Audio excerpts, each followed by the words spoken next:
Hey, Kevin here with a very special thanks to our two sponsors for this episode. Visit Philly, the organization that we all know and love that shows us off to the rest of the world, and Rec Philly, the agency and incubator, which is like a creative gym membership for entrepreneurs like me. Hit up their social media handles in the show notes and drop them a line to thank them for supporting the Philly Who live show and for helping us all to raise $900 for Broad Street Ministry. Please enjoy this live episode with Mike Solomonov and Steve Cook. And once more, thank you so much to Visit Philly and Rec Philly. Ladies and gentlemen, please welcome the host and producer of Philly Who, Kevin Schmidlin.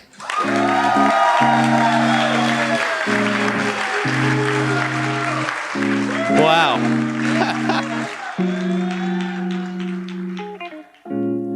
You're listening to Philly Who, the podcast that tells the stories of the doers, thinkers, and performers of Philadelphia. My name is Kevin Schmidlin, and today in the special one-year anniversary live episode of Philly Who, we're chatting with Mike Solomonov and Steve Cook.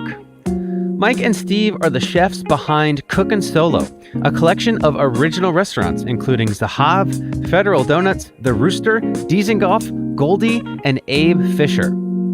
At the time of this interview, Cook and Solo had together accrued 4 James Beard Awards, which are basically the Oscars of food and dining, for their restaurants and cookbooks. Just 5 days after this recording, they took home their 5th James Beard as Zahav won the award for Best Restaurant in the Country. In this episode, you'll hear how these two restaurateurs came together to bring Israeli cuisine to Philadelphia, and in doing so, transformed the Philly food scene. But it wasn't always sunshine and hummus. As you'll hear, when Zahav first opened, it struggled mightily and was in danger of failing, thanks to the 2008 financial crash, an intimidating menu, and the revelation to Steve that Mike was struggling with addiction. Hear the story of how Cook and Solo overcame these challenges and in the 10 years since built a Philly restaurant empire, now on Philly Who. And I was like, Steve, if you want me to walk away from this, I can walk away. And he was like, you're not going anywhere? And then he was like, I would do anything for you.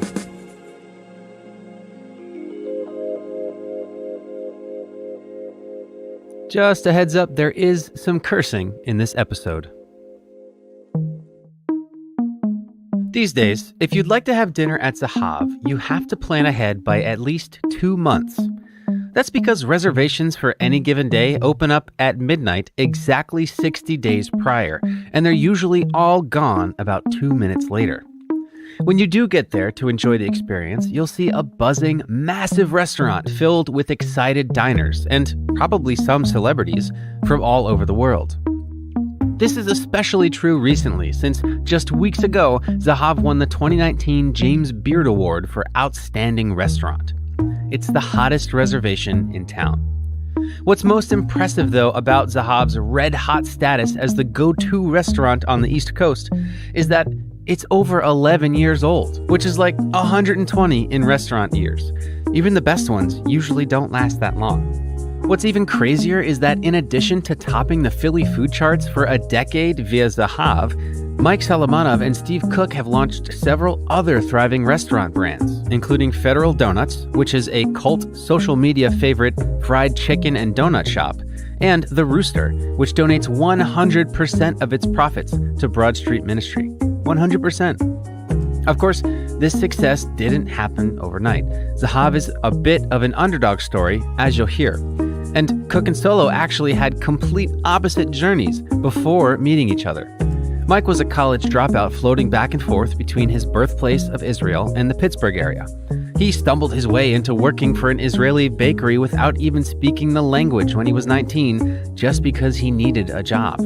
Steve, on the other hand, was a super employable Wharton grad who got the textbook dream job of being a Wall Street investment banker immediately after graduating. It took a while for them to discover their talent as chefs and eventually team up, but throughout their journeys, the one thing that they had in common was their Jewish heritage, and that they both, at first, didn't really care about it. Mike's family, to his dismay, actually moved to Israel, and he wanted nothing to do with it. And Steve's family, though all in Pennsylvania, was even more devout. I'm sort of the black sheep of the family because my older brother became a rabbi and my younger sister became a Jewish educator. And I was the one that was like faking stomach aches on Friday night so I didn't have to go to synagogue. So you didn't want to be a rabbi. You didn't want to go into Jewish education. What did you want to do when you grew up? I had no idea. I mean, I distinctly remember being 17 years old and filling out college applications. And I was filling out the Penn application. And so you had to check off like one of the schools at Penn. And I didn't have a particular interest in business at the time. But like growing up in the 80s and like watching NBC TV shows on Thursday nights, I definitely remember thinking like, what would Alex P. Keaton do right now? So I checked off the Wharton box, just thinking like, I don't know what I want to do, but at least I'll be employable when I graduate. Right. So you took a job on Wall Street. I got really, really lucky because I was hired by these two guys. There was one guy that was like 10 years older than me and then another guy that was like 20 years older than me. And we were like this sort of 3-generation team for about 6 years. And they're still very good friends of mine. And in fact, they're two of the biggest investors in our restaurants today. It was a lot of work. It wasn't like the horror stories that you read about. But it didn't feel like it was really stroking your passion, was it? I think sitting in like that cubicle the first day and like literally like August of 95 or whenever I started the job, I was like, this isn't going to be for me. But it took me a long time to work up the courage to really say, you've got to make a change. Like you've got to find something that you really want to do. Do you remember the moment that you finally had that courage? Did something click or was it a gradual thing? It was sort of like a 2 steps forward, 1 step back. I literally like after 3 years, I walked into my boss's office and I was like so nervous and I was like, I'm quitting. And I went, I traveled for a while and ended up like living in Spain for 3 months by myself in this house with no electricity, no running water. I was reading like, I read like Anna Karenina in a day. Like I was just like by myself, and I had a little camping stove and I would cook meals, at night by the light of a gas lantern and drink wine and read and like smoke cigarettes. And I was like, you were so cool. I was like, yeah, I was like, I'm gonna cook. I want to cook. And then I landed back in New York and literally as soon as I like walked off the plane, I'm like, oh shit, I'm unemployed. So I ended up going back to work for 3 more years for the same guys. What did they say when you came back? Were they like, what are you doing? They didn't make me feel too bad about it. I don't know what they said to themselves behind but they welcomed me back. And I did make a deal with them. I said, I want to go to culinary school at night. So it was 3 days a week. It was Saturdays, it was Tuesdays and Thursdays. And so Tuesdays and Thursdays, I had to leave the office at 4:00. And like leaving the office of a Wall Street investment bank at 4:00 in the afternoon is like not showing up at all for the day. So it was really a big deal that they supported me and let me do that. And I said, I don't want it to seem like I'm coming in, going to go to cooking school and then bolt.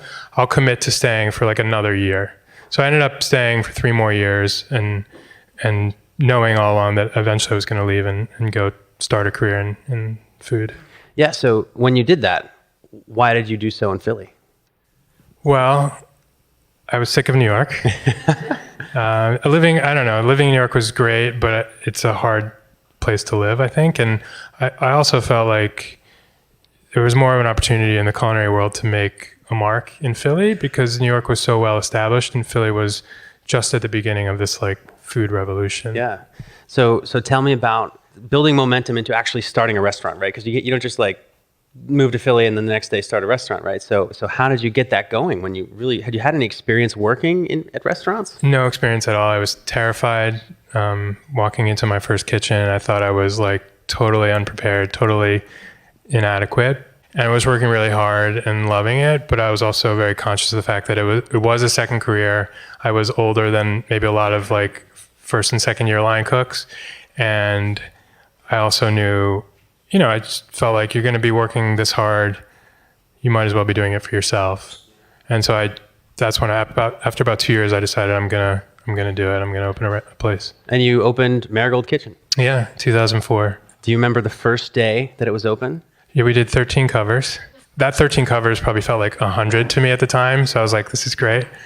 But we probably should have known better because I mean, I went to Penn and I knew that like 45th and Larchwood was like at least 5 blocks past where like Penn students at the time were warned not to go past. Marigold was an awesome laboratory and a special place, but it was never going to be like a huge financial success. But just to be able to like pursue my dream and pursue my vision there was really awesome. As the first year went on, were there any surprises, things that came up that you didn't expect when it came to running a restaurant? It was a hard year because I had gotten engaged literally right before we opened the restaurant, because I was sort of afraid that if I didn't do it then, like my wife would say no, like once she knew what it was like. She was at the time a high school teacher. So like she would be gone before I woke up and I would be asleep before I got back. So it was a really hard year. So there came a moment when you hired somebody to replace yourself, right, as the chef. Do you remember when that moment came? Was it hard for you to admit that yourself that you had to hire somebody to be the chef of your restaurant? No. Great. I'm pretty practical as a person and I think honest with myself. And if it's not working, it's not working and there's no point. I mean, that's the sort of attitude we apply to the restaurant. So you can't like, you work really hard. You know, you put everything you have into it. Sometimes things just don't work. Yeah. And the quicker that you can come to that realization, the quicker you can actually do something about it.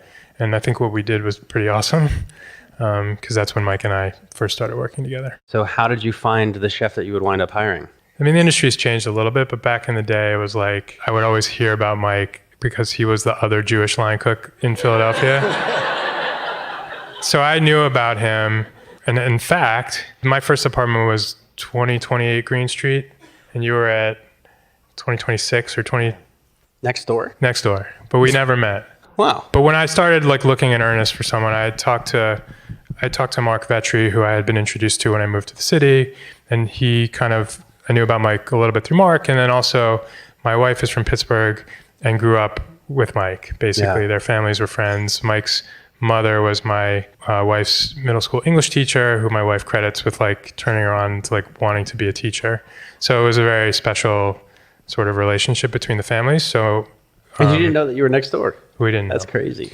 Yeah, so we met, and it was a very irresponsible decision on both of our parts, because we met for a coffee for like an hour, and after that we were doing it.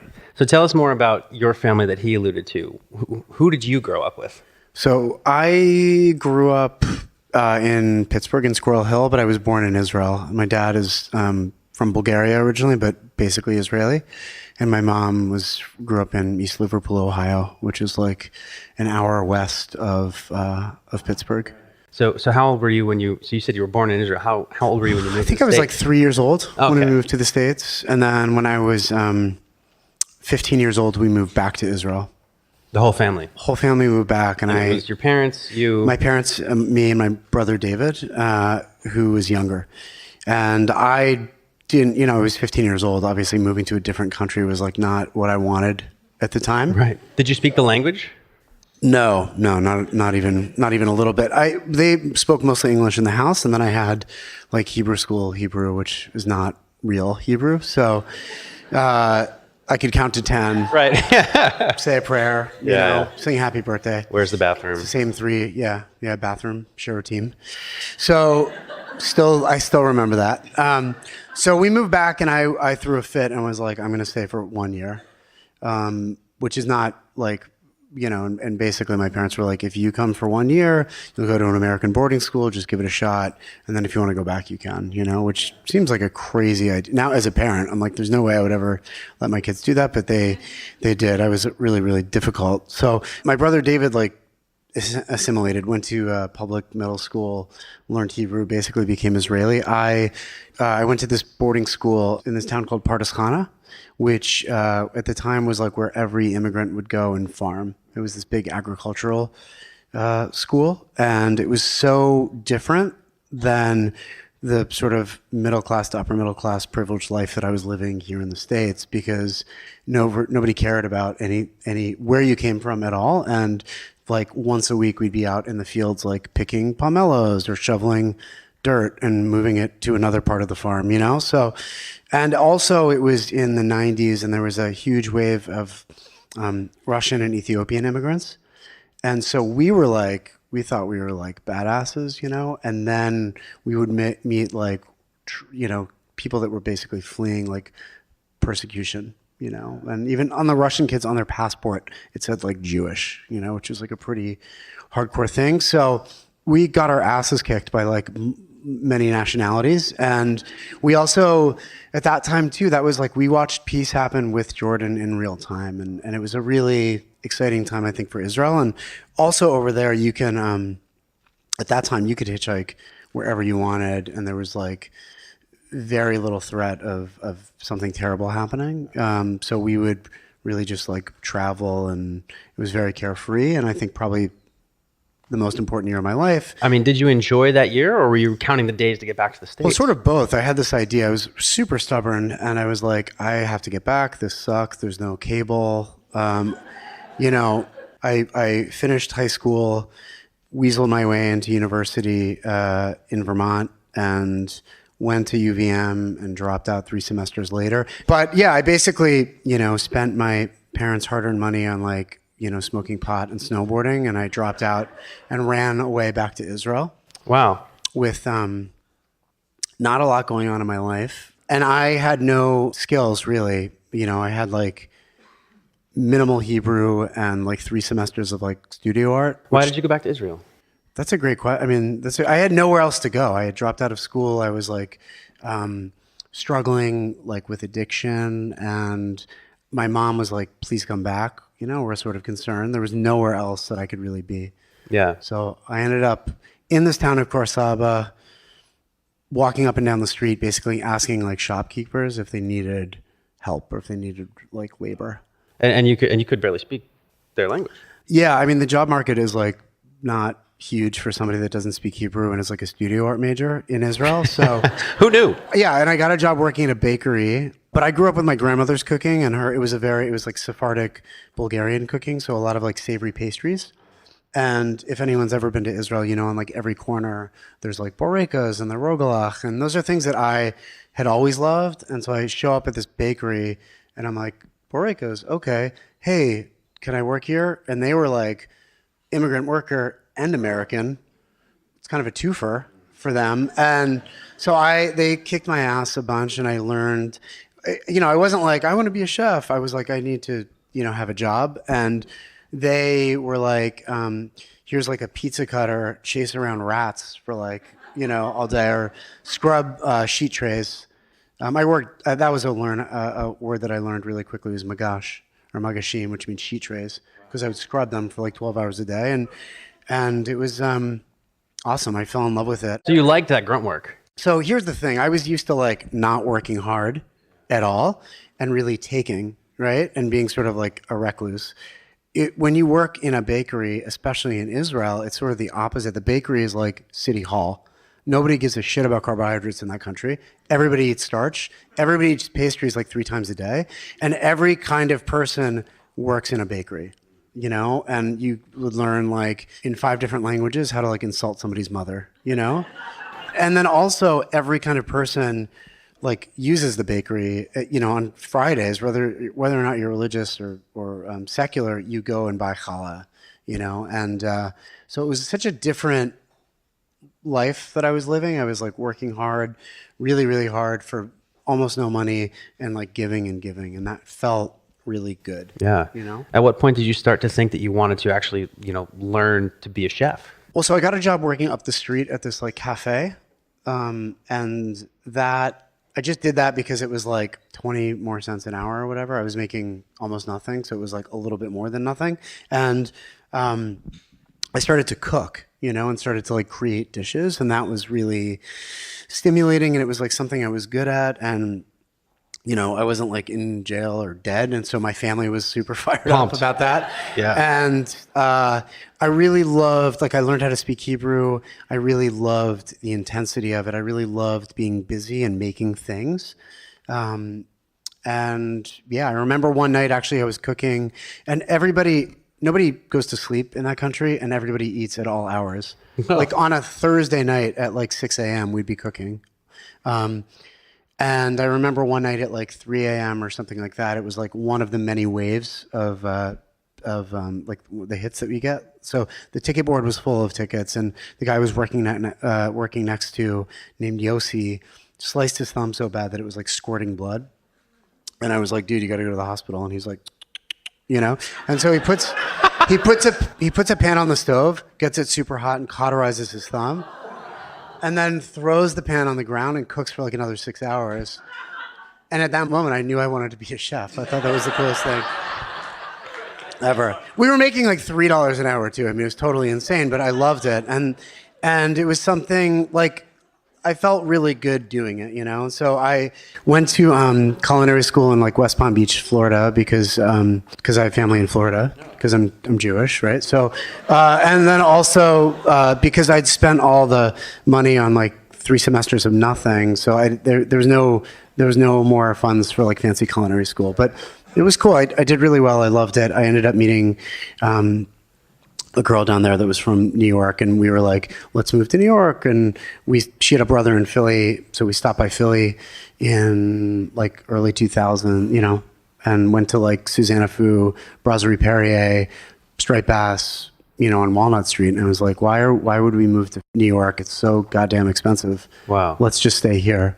And that was it. I got a job working at a restaurant called Avenue B, which is next to the Kimmel Center, and then Striped Bass.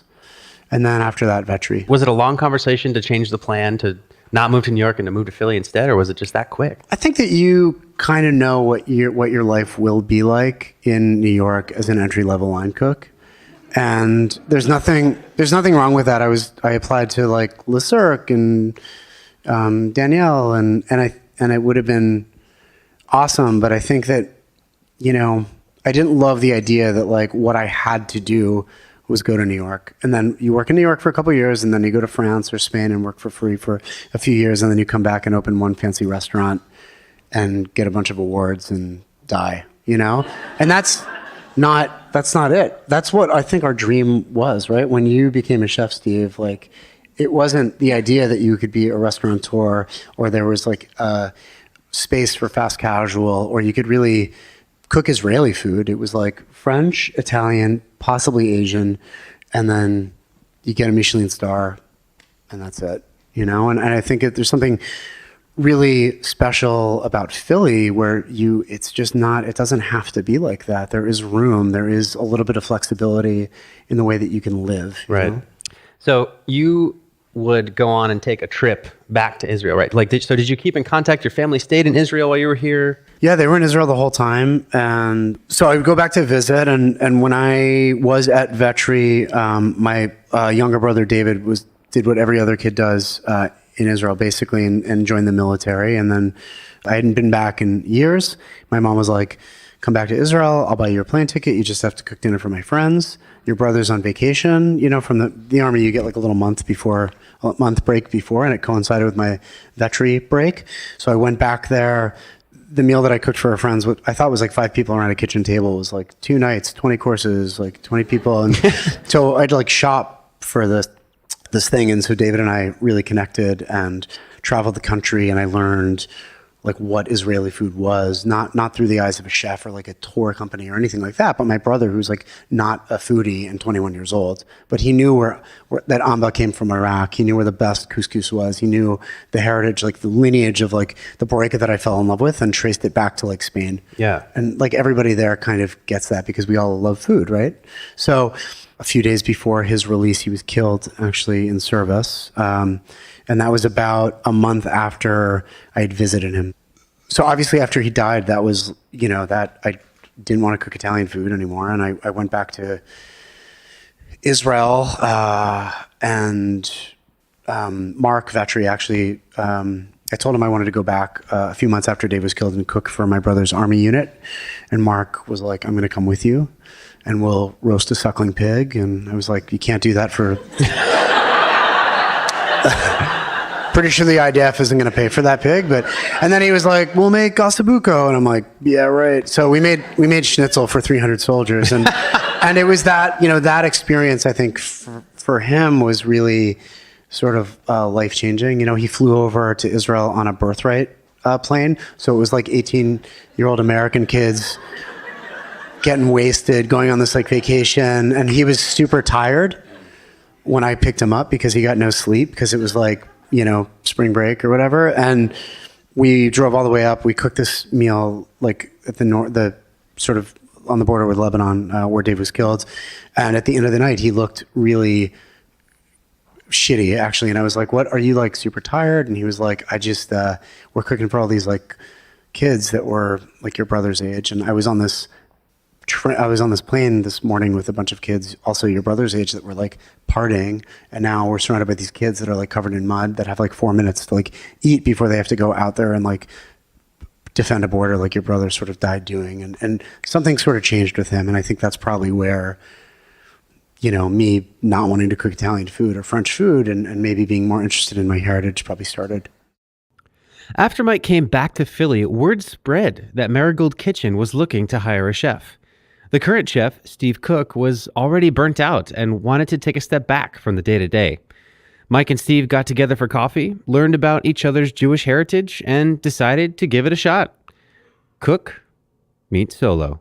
I took a step back from the restaurant. There was like, I think for like a month or two, I was like hanging out in my apartment in my robe and not coming to the restaurant. And I remember early on, Mike called me and it was like, we don't have enough. He's like, we don't have enough money to pay the dishwasher. I guess it was like the front of the house manager who was doing payroll was like, there's not enough money, but like, it's okay. We'll like pay them later. And Mike called me. He was like, this isn't right. And I just knew, that's the moment that I knew that like, this was a guy that like had a set of values that like I could relate to and that like would represent the restaurant the way that I would want it to be represented. So then when did the idea start to form that you might open a separate restaurant together? I think pretty early on. I mean, we would sit on the back steps of like the Marigold Kitchen. There was like a back door and it led to this set of steps down on the street where we would often sit while we were waiting for customers to come in. And it happened 5 times a night. Yeah.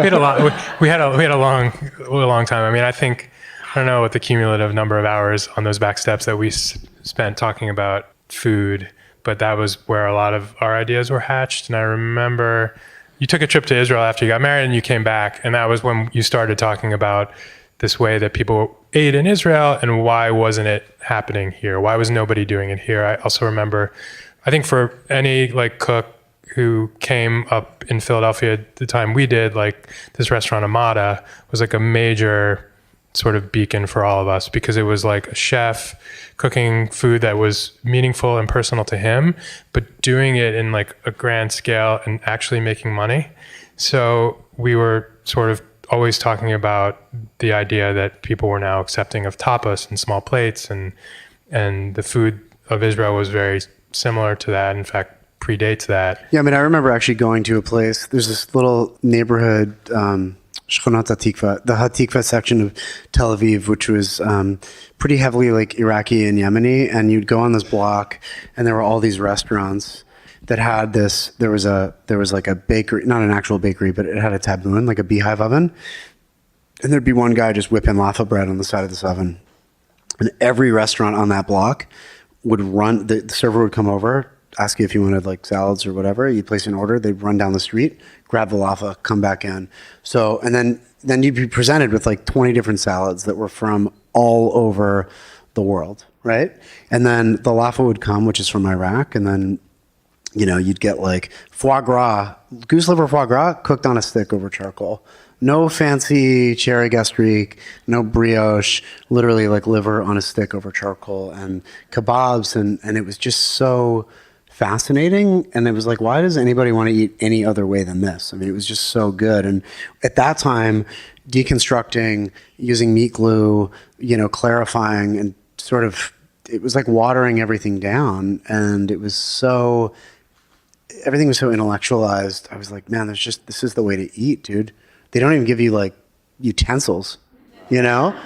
And there's like ashtrays everywhere. Like it was just bananas, but it was like, as somebody that was interested in food and somebody that loved cooking, there's nothing that is more exciting than bread cooked a la minute. There's nothing more savory than the smell of like lamb fat dripping on charcoal with like za'atar and tahina. And it's like, when you can tell the story of Israel, the good and the bad, through a meal without even having to discuss it, it was really, it was kind of the aha moment. Yeah. So you two believed in this concept. Was it hard to get others to believe in what would become Zahav?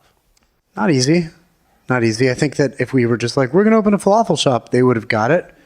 But it was a lot of like, what? What? But I mean, I don't know.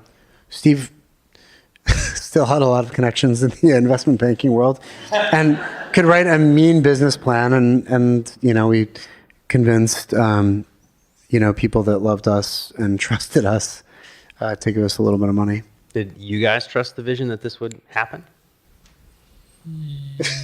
Yeah, I mean, it was a long time ago. At a certain point, you're like, you've signed your house away, and you've taken all this money from the bank. Your house is on the line, and you've taken money from like the people that the people that are the closest to you in the world, and they've trusted you with their money. And there's a certain point where it's like you're already too far in it. It doesn't actually matter if you still believe in it. Like you have to believe in it, and that's, this was like.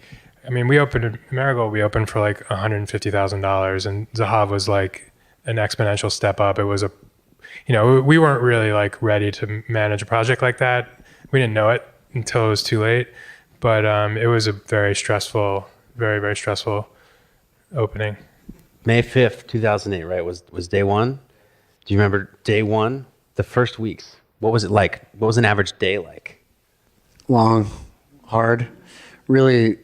We did the 72 covers the first night at Zahav, but we just didn't know.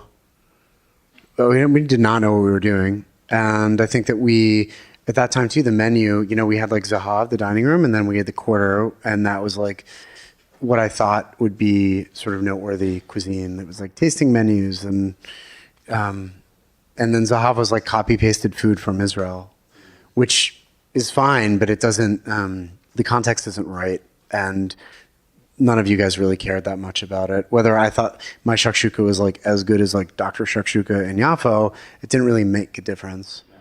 Because I'm also not a doctor, but you're not, it doesn't, the context is the most important thing. It doesn't really matter. It's the way that you sort of like tell the story and the way that you present everything. And it was not a great time to open a restaurant. Yeah. Well, that was 2008, right? Yeah. So the economy wasn't doing so well either. Economy was terrible. It was the election year, so people were glued to their TVs. The Phillies won the World Series. We didn't have a TV in the restaurant. And I don't know. I mean, I feel very fortunate. Back then it was before maybe the onslaught of social media and blogs, and thank God you had a little bit more time to like get your shit together. And we didn't know what we were doing, and we needed that time. We needed a lot of time, and we were very lucky that we were able to like survive long enough to figure out what, how we were going to communicate, how to understand what we were doing, and then figure out how to communicate that to the guests. And I don't think, and like today, you don't have that much time. So I feel lucky that like we opened, as crappy a year as 2008 was to open a restaurant. Like I don't know if under the same circumstances in 2019, like it could have been. Open and close in 6 months. Oh, yeah, no time at all. In those initial 6 months when you were learning and experimenting, were there any days that you thought that you're going to have to close it and Zahav would be no more? Many days. Yeah, every day. Many days. I kept for years and years and years. I kept a $10,000 check in my filing cabinet from Mike's dad. It was uncashed because I was like, Mike, might not make payroll next week. We like need some money. So Mike's dad, was willing to help us out. And fortunately, it was like literally that moment that things turned around for us and we never had to cash it, but sort of kept that as a reminder of how close things got. Before we get to that moment.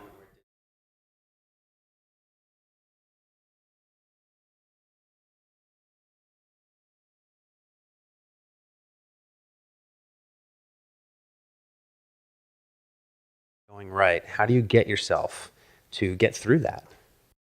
I think that without like partnership with Steve, I couldn't imagine that. I couldn't imagine doing that by myself. I mean, I couldn't have, I would have like died. But I think that we just spent a whole lot of time. It's actually very similar to like what we do now, which is just sit and contemplate and, unwrap and kind of argue a little bit and get to a good solution. When you have not taken a paycheck in like a year and you're calling your parents to borrow money to make payroll, you learn really quickly. You have to make decisions. And there's also kind of a fuck it thing too. Like, well, we really have nothing else to lose. We're probably going to close, and at that moment, I think we could be really honest with ourselves about what we needed to do, like what our responsibility was as people, as a sort of conduit between Israel and the States, but also like our responsibility to our guests. And it wasn't sort of aping it. It was like really telling a story with the food. Yeah. Now, it was in this time period that that it came out to you guys, Mike, that you were struggling with addiction. Now, as much as you're willing to say, how did that affect these times? How did that affect your partnership?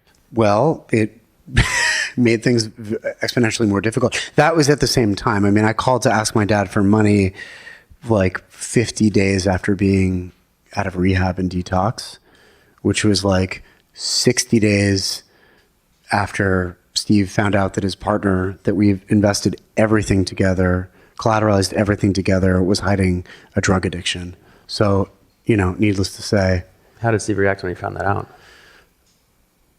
Steve, the first things that he said were, we know that you need help.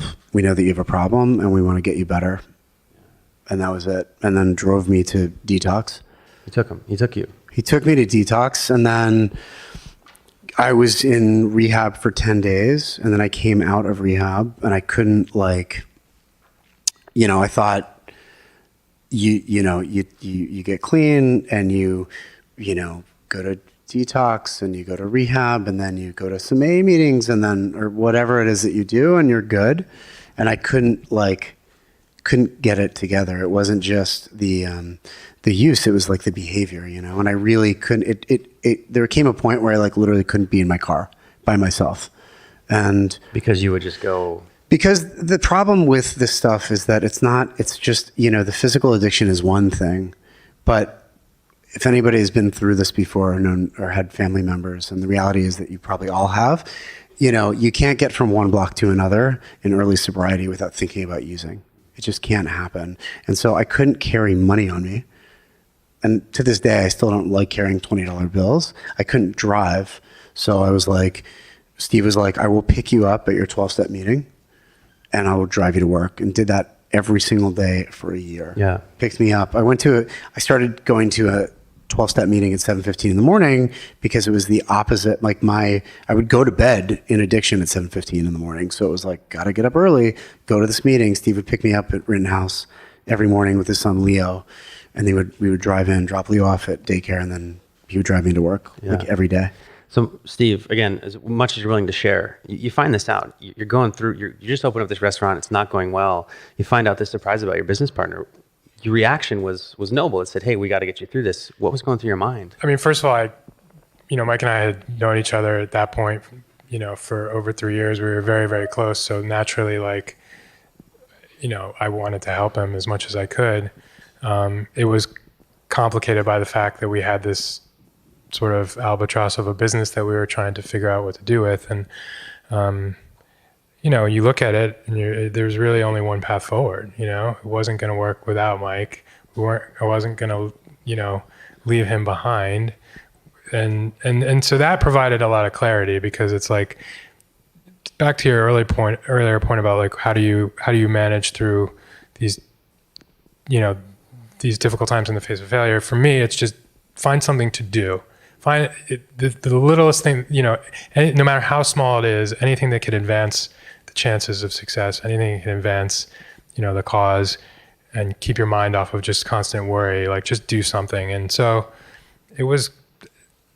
I didn't put much thought into it, we just did what we had to do to get to the next day. And I think about this sometimes now, Mike's been, we talk to each other more than probably anybody else in our lives. And I've heard a lot after the fact of details of the times, when he was struggling with this. And I'm really glad I didn't know these details then. I was, I kick myself for being naive and not recognizing the signs before, but on the other hand, not knowing those details, like not having those things in my mind while we were working on getting better, made it, I think in retrospect, made it a little bit easier. Yeah. I remember actually sitting in the my backyard, smoking a million cigarettes, and I was like, Steve, if you want me to like walk away from this, I'll do it. I'm so sorry. I couldn't believe there's so much guilt and so much shame, and you have like no coping mechanisms. So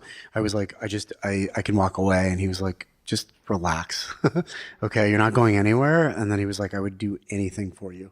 Just relax, So yeah, I owe my life. I mean, whatever success we have in professionally, I owe to Steve, and like I literally owe my life to this man.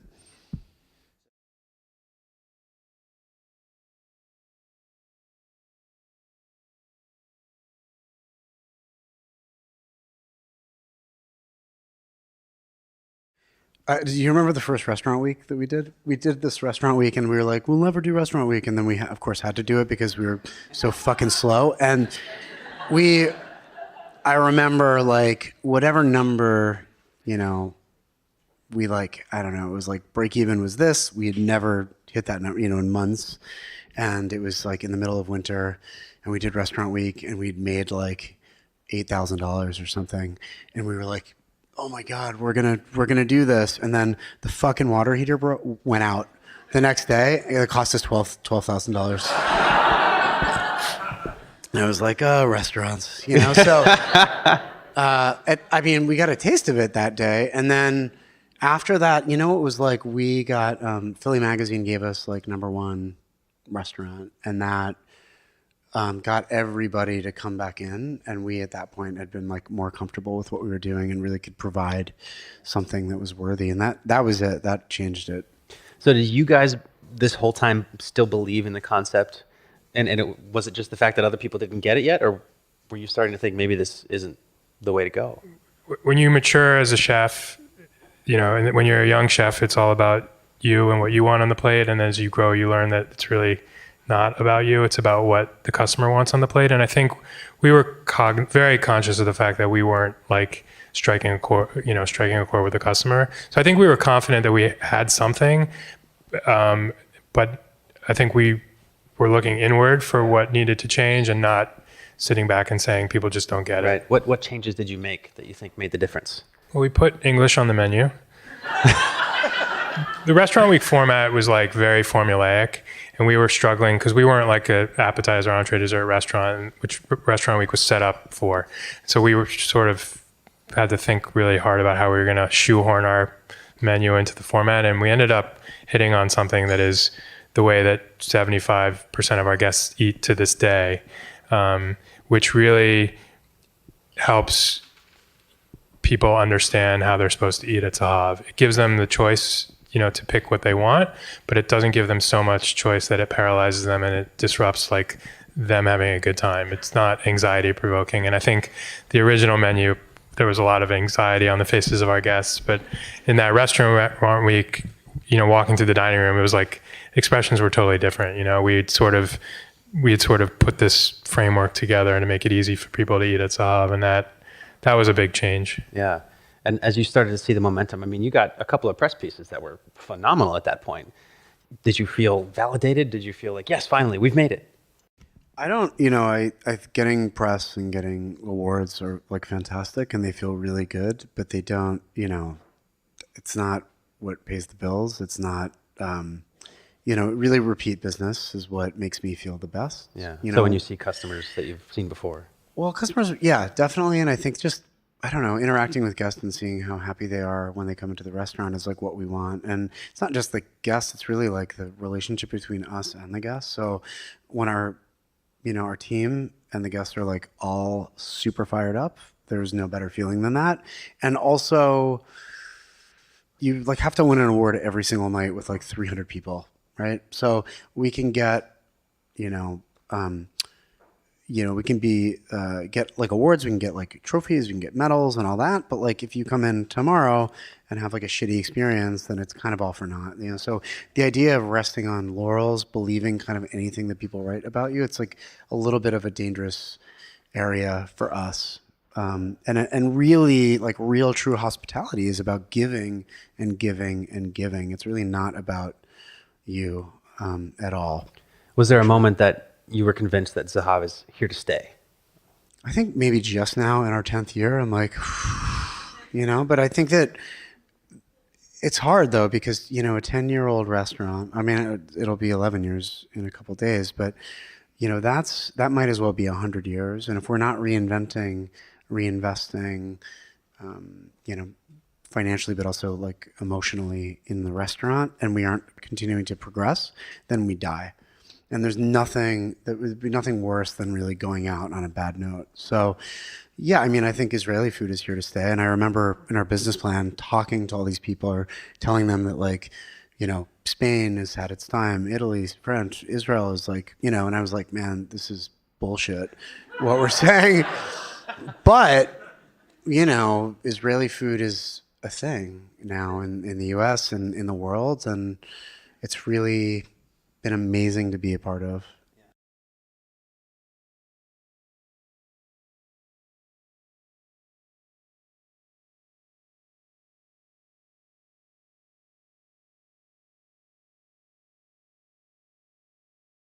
Shift?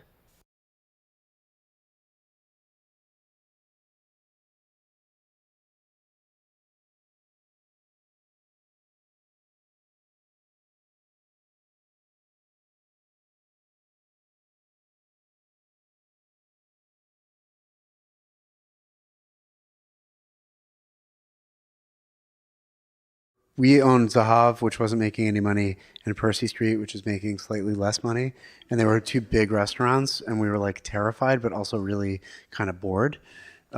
So we put in a little bit, enough money basically. If we had lost it all, it wouldn't have been that big of a deal. And we opened Federal. Tell me about the conversations that you had between yourself when you convinced yourselves to open a coffee, donuts, and double fried chicken place. It sounds crazy when you say it out loud. It was, yeah, I mean, when you say it out loud, but I think we had this sort of like feedback loop going among the five of us that I think, we all thought it was the greatest idea we ever heard, and nobody was around to tell us that it wasn't. And it was a very low risk proposition. It was almost like an art project in a way. We all put a little bit of money in.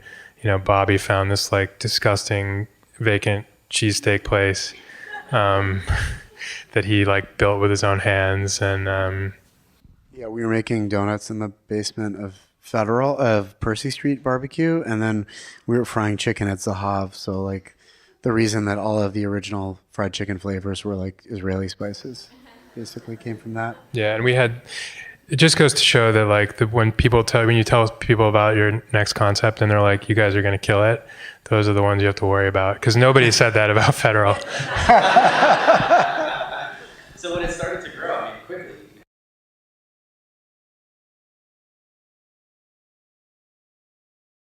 Yeah, it's easy to sell out when you have like very little product to sell.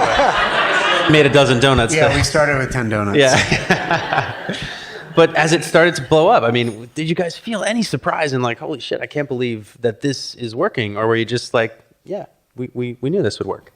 No, we didn't know. It was a huge surprise. And I think we've spent a lot of time trying to trying to dissect what the lightning was. And I don't know that we'll ever know the answer. I do think you can't tell somebody who's never heard about it, about the concept, without them smiling. And I think that it's just the whimsy of it. I think it appeals to people, and I think the product is good. And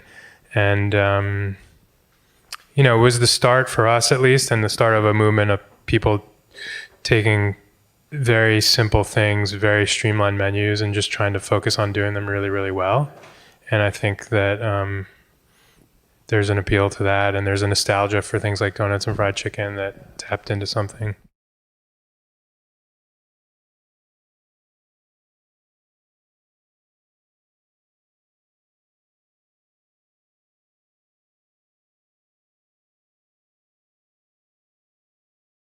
Were there any surprises or differences that you had to cope with there? One of the nice things about having Zahav being in one place is that, we're there, and the team, the leaders of the restaurant are there, and the people that breathe life into the restaurant every day are there. When you And a big part of what I think I love about Federal is this sort of sense of community that we have in the stores, because our customer base is the most diverse customer base by far of any of our restaurants. And the people that work there are generally happy to work there.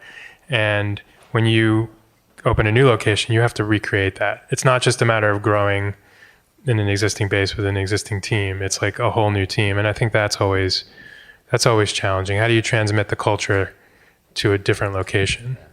How about, so we had an audience submission online of a question that asked, what was different about opening up Federal Donuts and also Dizengoff in different cities? What challenges did you face there? Well, I mean, I think it was just sort of to the nth degree of having to transmit culture. It's not an easy thing to do. Just a similar thing, just in a different place. Well, it is, but I mean, add a 2.5-hour flight, add Miami. Yeah, I remember going down for Art Basel, and I get finally to the shop, which is like sort of heart and center of Art Basel. So it took like 2 hours to get from the airport. I finally get there and I'm like, whoa, why are we so short staffed, you know? And the manager was like, I don't know where like any of these people are. And so I wait, right? And everybody comes in and I'm like, dude, you're 2.5 hours late. And they were like, yeah, you know, it's Art Basel. I got super drunk last night. And I was like, oh my God, couldn't you lie? You know? But there isn't, like, that's the excuse, but you can't do anything about that. We can't like even, you know, I couldn't like fire somebody and then get back on an airplane and leave. It just felt weird. And so it's a difficult thing to do. And I think we just do better in Philly. I think there's something really awesome and beautiful about being able to sort of like plug holes and not do it over the phone, you know, and walk around to the stores. And I just think you sort of lose that a little bit. There are people that do really well with those things. And I think that we probably just got a little impulsive. Yeah. So it wasn't too long until you started working on a charitable restaurant, right? So what's the story behind the Rooster? It really goes hand in hand with the growth of Federal, because as Federal was growing, like our issue is we still take a lot of shit for like running out of product in the early days, which we almost never do anymore. But we didn't have enough space to like, you know, cut our own chicken or anything like that. And so as we grew, we finally moved into this like commissary facility. And for the first time, we were able to like produce enough food for the stores. But then we realized we were like, had like 500 or sometimes almost 1,000 pounds of chicken bones that we were throwing out every week. And it was right around the same time that we had gotten involved as a company with Broad Street and been introduced to them. And so just those two things were rattling around in our brains at the same time. And that's where Rooster was really born, which was to sort of convert basically food waste into social justice, really. Tell me about how you came across Broad Street Ministry. How did that become something that you were passionate about? So a friend of mine in the industry called me up one day and he said, I'm on this board of this great organization here. Do you want to come? Would you come to a meeting with me and check it out? And I was like, absolutely no way. No, I mean, I'm not a joiner at all. And I think 9 times out of 10, I would have made an excuse and not gone. But for whatever reason, I said, sure. I went to the meeting, but then really what it was going on a Thursday to see a lunch service. Yeah, you went. What did you see? They joke that it's like they're in the same business as us, just at a different price point. When you walk into Broad Street now for a meal, you're going to get greeted by a host. You're going to get shown to a table that has a tablecloth on it. It's set with, you know, silver and china. You're going to have a 3-course meal served to you by a volunteer waitstaff, but that's been prepared by a professional kitchen. You're going to have an opportunity to talk to people at your table. You're going to have an opportunity to interact with the volunteer staff, and you're going to have an opportunity to be invited to a table, which is really like something that we all take for granted. We can go out, we can go to a restaurant whenever we want and pay for hospitality. We have family and friends and social capital to spend. But when you are, you know, when you're homeless or hungry or struggling, that's one of the first things, that social capital disappears real quick. And you're not getting dinner invitations. You're not being invited to share a meal with people. So their approach of extending that invitation, of gaining the trust of their guests, and then being able to offer this whole suite of social services to help people get, you know, take steps towards getting back. So you said, okay, we have all this extra chicken parts that we're not using for federal. We have this community that's providing hospitality to people. How can we combine those things? Exactly. And it was that you wanted to offer them soup, right? First, we were just like, we'll drop off buckets of soup at your back door, and everybody will be happy. Did they want that? No. They're very sensitive about the term soup kitchen for good reason, because they're not a soup kitchen. So they felt like that would reinforce the wrong stereotype. So they said thanks, but no thanks. It's one of the things I learned from them early on, is like how organizations like that so often get donations from well-meaning people of things that they absolutely do not want. So I think it's, it was a reminder that we need to, in anything we do, we need to listen to what our guests or our clients are telling us they want, and not give them what we think they want. So we went back to the drawing board, and we came up with, what we thought was a cool idea, which was to, instead of it being a transaction between us and Broad Street, we'd add a third sort of leg to the stool and engage the community, and have a place where the community can come and eat and know that, just by eating lunch, they're actually kind of contributing to helping make a problem that we all face a little bit better. So I have a couple questions that I ask every guest, and I think we'll try one-on-one, see how that works. And I'll start with Steve. What's the common misconception about you? People see me and they're like, business guy, which is partly true, I guess. But I think the truth is, like, we each do a little bit of everything. Yeah. In the media, a lot of outlets don't mention that you're also a chef, right? They'll say that you're Mike's business partner or something like that. Is that something that you would want to change? No. I mean, the people write what they want to write. I don't like, because Steve doesn't have tattoos and doesn't say fuck every other word. He doesn't get as much press as I do, and it's like uncomfortable. And I think it's like ridiculous. And alternatively, like out in the street, on the street, somebody will be talking and they'll be like, give their phone to Steve and be like, can you take a picture of me and Mike? And I'm like, we do everything together, and I'm the chef of Zahav, but I would say more often than not, Steve probably has greater input in food company-wide. And then I think probably in our company, Steve is like, 1,000% smarter than I am, but also I think they're like, I don't know, it's like Steve and I are equal partners in everything we do. So it's kind of funny how that works, but it is a difficult thing. And I think that, like, we've known each other and loved each other for such a long time. I guess most of the time we can like laugh about it. Yeah. If you could send a message to yourself in the past at any moment, butterfly effect aside, so it's not gonna be like, oh, you won't have what you have now, would you? I really understand what you just said.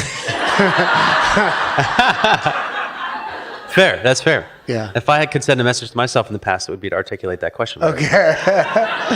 Where's the butterfly? Have you ever seen the movie Butterfly Effect? No. Okay, so the idea is that if you like kill a butterfly now, in 20 years, like the world is totally different because of all the like cascading. I think that's an effect. old like Isaac Asimov like a science fiction thing. If you could send a message to yourself in the past, like any advice to at any point in the past, would you? And if so, what would you say? I would tell myself to just quit worrying so much. I mean, 9 out of 10 times it all turns out fine, and then the 10th time there wasn't anything you could do about it anyway. So I used to sweat, stress over the tiniest little problem, and just a waste of energy, And I wish I knew that 10 years ago or 15 years ago. Yeah, I think we could all use that today. What excites you most about the Philly food scene today as it is in 2019? The restaurants that we've had that haven't worked have been, the ones that work the best are the ones that are the most personal, right? And as Mike was saying before, when we first started out in this business, if you wanted to be taken seriously as a chef, you cooked French or Italian food. But now you see people pursuing the food that they grew up with, the food that represents their heritage. And we have this incredibly diverse food scene here as a result of that is like taken seriously. And I think that's really cool. I think that's how we all want to eat, and that's all. We want to eat at places that are genuine and not some sort of facsimile of some style of restaurant that people are used to eating at. I think also, too, I'd like to add to that, I think that the Philadelphians don't care that much about hype. Like, there has to be quality, and we as restaurateurs have to deliver. So I like it when, like, big names come and everyone's like, no. beat it, you know? And then alternatively, we can have like a Filipino restaurant in like the Bourse, you know? Like it's that cool. And there's such a tapestry of culture in this city that that just brings it, you know? And we have New Yorkers and we have people from DC that will come to Philly for the weekend to eat and experience our city, and I love it. Oh, yeah. They have to travel to come to Philly to eat. It's the best. For more on Mike Solomonov, Steve Cook, Zahav, Federal Donuts, The Rooster, Abe Fisher, Goldie, Dizengoff, and Broad Street Ministry, you can head to podphillyhoo.com/cook and solo. That's COOKNSOLO. Here is a heartfelt special thanks to all who helped make this live show amazing, including Colleen Schmidlin, Kara Schneider, Danny Mulholland, Alex Hawkins, Jeff Myers and everybody at World Cafe Live, Kevin Kilkenny and the Rec Philly team, and Matt Altea. Big thanks to our guests, Mike Solomonov and Steve Cook, and to Jesse Ito and Becca Craig for joining us after the interview for a Philly food scene roundtable. As always, if you like the show, be sure to subscribe and follow us on social at PodPhillyWho. This episode was hosted, produced, and edited by me with associate production by Angela Gervasi, music by Lee Rosevere, and artwork by Lauren Carhart. Once again, thank you so much for PodPhillyWho. My name is Kevin Schmidlin. Till next time.